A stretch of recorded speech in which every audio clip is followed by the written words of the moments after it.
नमस्ते, मैं डॉक्टर एकता चोटाई। आज हम बात करेंगे सायटिका के बारे में। ये जो सायटिक नर्व है, ये हमारे शरीर में सबसे लंबी और मोटी नस होती है।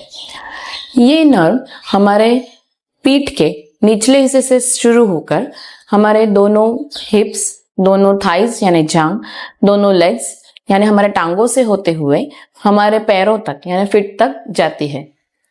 कभी किसी कारणवश अगर ये नर्व में या ये नस में कुछ दबाव आ जाता है या उसमें सूजन आ जाती है तो हमें बहुत दर्द होता है। ये दर्द हमारे पीठ से नीचे से शुरू होकर ये हमारे पैरों तक जाता है और इसी कंडीशन को हम कहते हैं सायटिका। तो आइए हम देखते हैं कि सायटिका आखिर क्यों होता है। ये जो रीढ़ की हड्डी है, ये बहुत छोटे छोटे हड्डियों से बनी हुई होती है जिसे हम वर्टिब्रा कहते हैं। दो वर्टिब्रा के बीच में एक नरम जेली जैसा, कुशन जैसा एक पदार्थ होता है जिसे डिस्क कहते हैं। इसका मेन काम होता है दो वर्टिब्रा के बीच में का घर्षण कम करना। कभी किसी कारणवश अगर ये डिस्क बाहर आ जाती है या फिर फट जाती है तो वो नर्व में या वो नस में प्रेशर आ जाता है, दबाव आ जाता है और उसकी वजह से सायटिका हो सकता है।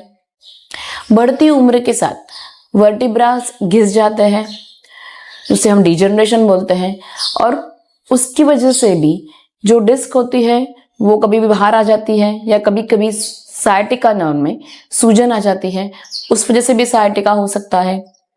प्रेगनेंसी या गर्भावस्था जिसकी वजह से सब नसों में बहुत दबाव आ जाता है, प्रेशर आ जाता है, वो भी एक कारण है सायटिका का। कभी कभार रीढ़ की हड्डी में चोट लग जाना एक्सीडेंट की वजह से या फिर गिर गए उसी जगह पे, उस वजह से भी सायटिका हो सकता है।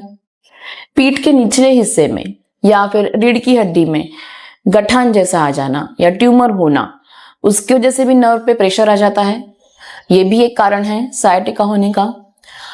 अगर लंबे समय तक बैठे रहना, कुछ बॉडी की मूवमेंट ना होना, गलत पोस्चर में बैठना, ये भी सायटिका का एक कारण हो सकता है। सायटिका के लक्षण क्या क्या है, सिम्टम्स क्या क्या है। सायटिका में मेनली बहुत दर्द होता है जो कमर से शुरू होकर पैरों तक जाता है। जनरली सायटिका का दर्द एक ही साइड में होता है, आइदर लेफ्ट साइड या फिर राइट साइड में होता है।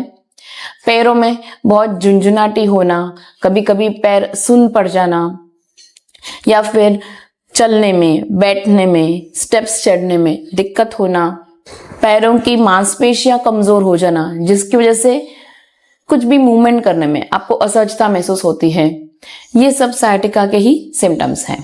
तो सायटिका से कैसे बचे।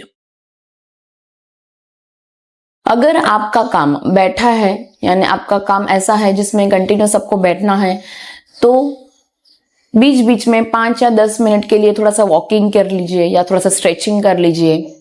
भारी वजन उठाते वक्त थोड़ा सा सावधानी बरते, आपका खुद का बॉडी का वेट या आपका बॉडी का वजन नियंत्रित रखे। रोजाना 15 से 20 मिनट कुछ ना कुछ व्यायाम करें, कुछ ना कुछ एक्सरसाइज करें। अगर आपको ऑलरेडी सायटिका है तो पवन मुक्तासन, भुजंगासन, ऐसे आसन आपको मदद कर सकते हैं। हल्के हाथ से सरसों का तेल या नारियल का तेल से हल्के हाथ से मालिश कीजिए।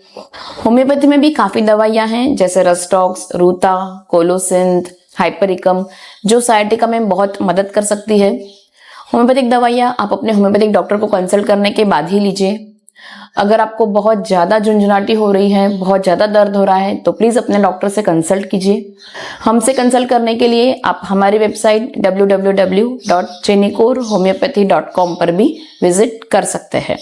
ये वीडियो ज्यादा से ज्यादा लाइक कीजिए, शेयर कीजिए, यानी सबको सायटिका के बारे में कुछ इन्फॉर्मेशन मिले। और आपको भी सायटिका के बारे में या फिर कोई अन्य बीमारी के बारे में और कोई इन्फॉर्मेशन चाहिए तो प्लीज कमेंट कीजिए। आप सबके सवालों के जवाब देने की मेरी पूरी तरह से कोशिश रहेगी। Thank you.